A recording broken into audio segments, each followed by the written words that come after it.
In 1947, just a few months after Pakistan had won independence from the evil Kafirs, Abul Hassan Ispahani, Pakistan's first ambassador to the United States, sent a strongly worded letter to Liaquat Khan, Prime Minister of Pakistan. In his letter, Ispahani advised that rupee should not be used as the name for Pakistan's new currency.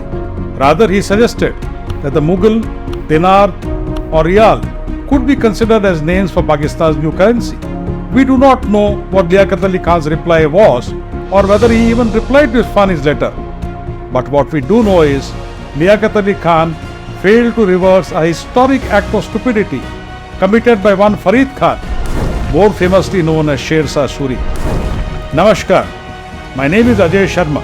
Welcome to a new episode of the Kafir Nama.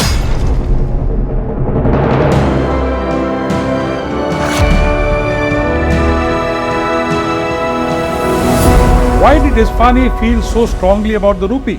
Well, in his rounds of Washington DC, Ispahani had noted something truly disturbing. Most of the Pakistanis that he met were confused of their identity.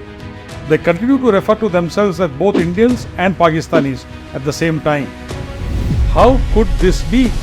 At a time when the founding fathers of Pakistan were busy reconstructing the land of the pure, devoid of all the evil influences of Kafirs, Ispahani immediately shot off his recommendation on how to distance the land of the pure from his millennia-old connection with the Kafirs, but not using the rupee as the name for Pakistan's new currency.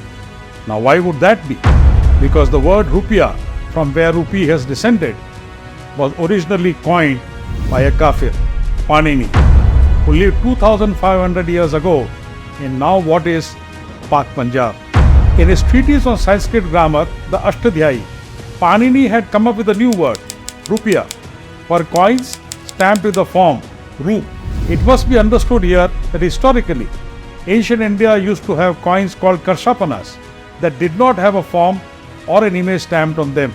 Maybe just around the time that Panini was writing the Ashtadhyayi, new coins with a form or image stamped on them were coming into use, and the new coins needed a new name, prompting Panini to come up with a new name Rupya for such coins. Now where does Sher Shah Suri come into this picture?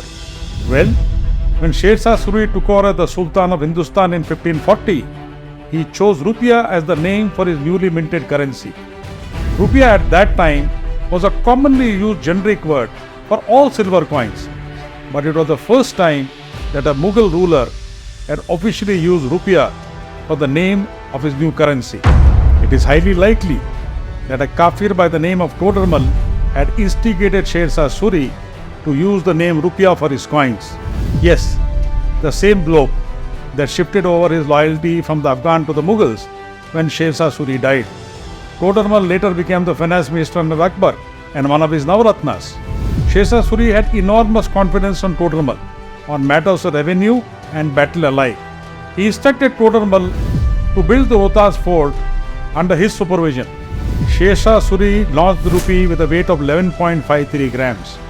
In 1835, the British East India Company relaunched the rupee with a slightly altered weight of 11.67 grams. And in 1947, India retained the name of its currency as the rupee for the right historic and cultural reasons. But Pakistan did have a choice. Except that Liaquat Khan and Pakistan were busy with other initiatives to reshape the land of the pure and chose to ignore Ispahani's recommendation. Looking back, maybe it was not just hatred for the Kafirs that pushed Ispahani to write that letter. Maybe he had foreseen what was coming up in the next 77 years, when Pakistanis across ranks would be begging and borrowing for Riyal and Dinars in those Mamalik. It would be better if Pakistanis started using these terms early on in their lives. And with the Indian rupee going global, Sher Shah's act of stupidity will further torment commentators in the land of the pure in the days to come. We invite suggestions from Pakistanis on what should the name be for Pakistan's new currency should the army decide to change it. Mughal, Riyal, Dinar, or just the plain and simple dollar. Hope you enjoyed this episode. Please do like it and share it with your friends. Also subscribe to the Kafirnama. You will get regular notifications on all our new episodes and series. Jai Bharat.